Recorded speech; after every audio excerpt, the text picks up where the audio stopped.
আসসালামু আলাইকুম।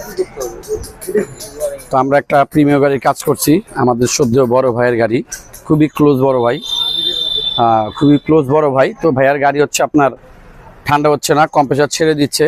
এই সেন্সর কম্প্রেসার দেখাও, 2020-এর মডেল, প্রিমিও 2020-এর মডেল। তো ওনার ঠান্ডাটা ছেড়ে দিচ্ছে। তো আমরা এখন ওনার জন্য একটা কচকচা রসমালাই নিয়ে আসলাম, দেখেন কি পাম্পিং। তো এটা লাগিয়ে দেব।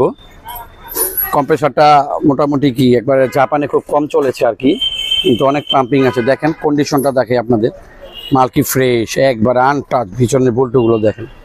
তো আমরা এর সাথে কন্ডেন্সার ফিল্টারটা চেঞ্জ করে দিয়েছি।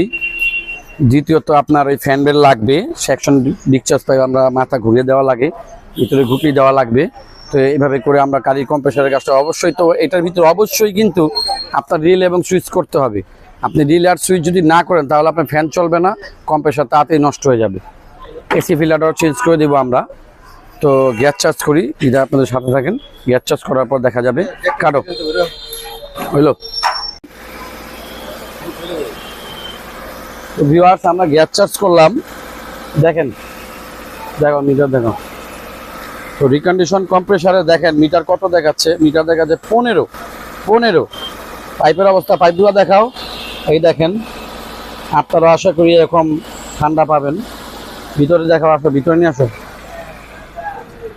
এই দেখেন আমার গরমে ঘাম বেরোচ্ছে কিরকম, আমার ঘাম। আর গাড়ি দেখেন আইস, এই যে গাড়িতে আইস, দেখাও গাড়িতে আইস। আপনার সেই পরিমাণে ঠান্ডা, কি অবস্থা? হ্যাঁ সেই থ্যাংক ইউ। বরফ ঠান্ডা হচ্ছে। তো ভিউয়ার্স, আশা করি সবকিছুই ভালো মতোই থাকবে। গাড়ি 3-4 বছর কম্প্রেসারটা চালাতে পারবে, আরো বেশি, কারণ গাড়িটা প্রাইভেটে চলে। তো কোনো সমস্যা নাই। তো সব হলো। তো আমাদের সাথেই থাকবেন, বেশি বেশি লাইক, শেয়ার এবং কমেন্ট করে দিবেন। ধন্যবাদ সবাইকে।